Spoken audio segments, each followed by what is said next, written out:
সম্মিলিত একটা কমিটি আমরা করব, সে কমিটি সহযোগিতা করবে প্রশাসনকে। আর আরো একটা কথা বলি, সেটা হচ্ছে আমরা এই প্রশাসনকে সহযোগিতা করার জন্য অনেক সময় যদি মনে করি আওয়ামী লীগ আমাদের উপর অনেক অত্যাচার করেছে, সুতরাং প্রশাসনের কাজ এখন আওয়ামী লীগকে ধরো, অবশ্যই নয়। আওয়ামী লীগের যারা নেতা কর্মীরা আছে তারাও কিন্তু আমাদের ভাই। আদর্শগতভাবে আমাদের মধ্যে ভিন্নতা থাকতে পারে, কিন্তু সম্পর্কগত কারণে তাদের সাথে আমাদের কোনো বিরোধ নাই। তাই আমরা তাদের উপরে কোনো অত্যাচার, অমর্যাদা বা মানহানিকর কিছু করব না। আমি ইতিমধ্যে নির্দেশ দিয়েছি এবং সেটা প্রতিপালিত হয়েছে গতকাল, যে আওয়ামী লীগের বিরুদ্ধে আমরা যেন কোনো স্লোগান না দিই। তাদের যে কাজ, যে অপকর্ম, সেটার শাস্তি তারা পেয়েছে। শেখ হাসিনা পালিয়ে যেতে বাধ্য হয়েছে, তাদের বড় বড় নেতারা আজকে বিভিন্ন জায়গায় গা ঢাকা দিয়েছে, কিন্তু একসময় তারা প্রচন্ড আমাদের উপর অত্যাচার অনাচার করেছে, আমাদের উপর শুধু না, জনগণের উপরও করেছে। কিন্তু তাই বলে কি আমরা এখন একই জিনিসের পুনরাবৃত্তি করব? তাহলে কি হবে? তাহলে তো আমরা সামনের দিকে এগিয়ে যেতে পারবো না। পারবো কি? পারবো না।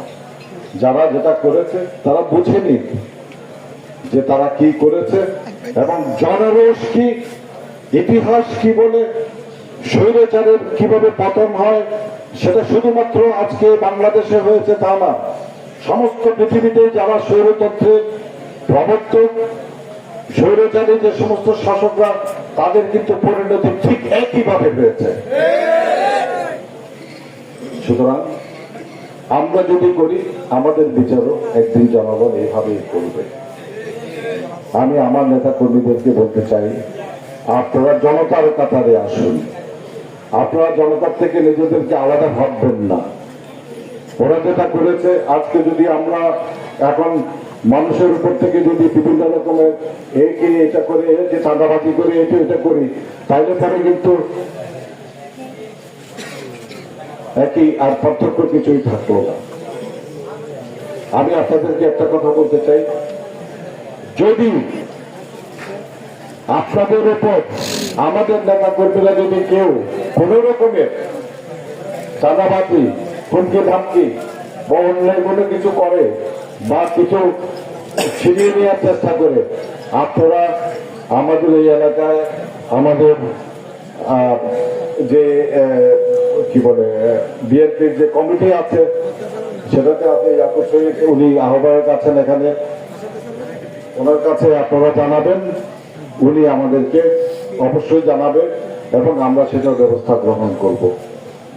আর যদি না হয়, সেটাও যদি না হয়, আমাকে জানাতে পারেন, আমার নাম্বার সবার কাছে আছে।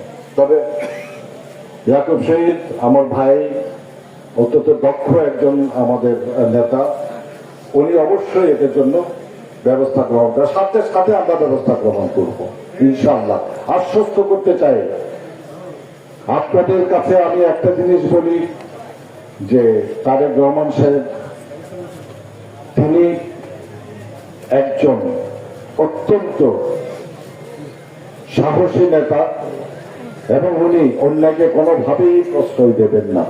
আমরা এই কয় বছর ওনার সাথে কাজ করে, ওনার নির্দেশনায় কাজ করে আমরা বুঝতে পেরেছি যে উনি কোনো রকমের প্রশ্রয় দেবেন না আইনকে। ওনার স্বপ্ন শুধু একটাই, প্রেসিডেন্ট জিয়া যে স্বপ্ন দেখেছিল, একটা সুন্দর, একটা শক্তিশালী, একটা সম্ভাবনাময় দেশ গড়ার জন্য, যেটা তিনি তার জীবদ্দশায় বিভিন্ন কারণে করতে পারে নাই। ওনাকে অকালে শহীদ হতে হয়েছে। তার আরাধ্য কাজটাকে সম্পূর্ণ করাই হচ্ছে তারেক রহমানের একমাত্র স্বপ্ন।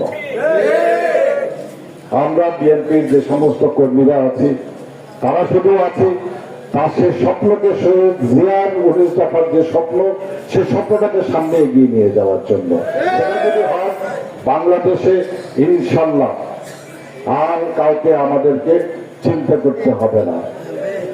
এটা হবে একটা স্বর্ণের দেশ। আমাদের অনেক রকমের সম্ভাবনা আছে, আমাদের যে মানব সম্পদ আছে, সেটাকে যদি ঠিকমতো কাজে লাগানো যায় তাহলে বাংলাদেশকে পিছনে ফিরে থাকানোর কোনো দরকার পড়বে না ভবিষ্যতে ইনশাল্লাহ।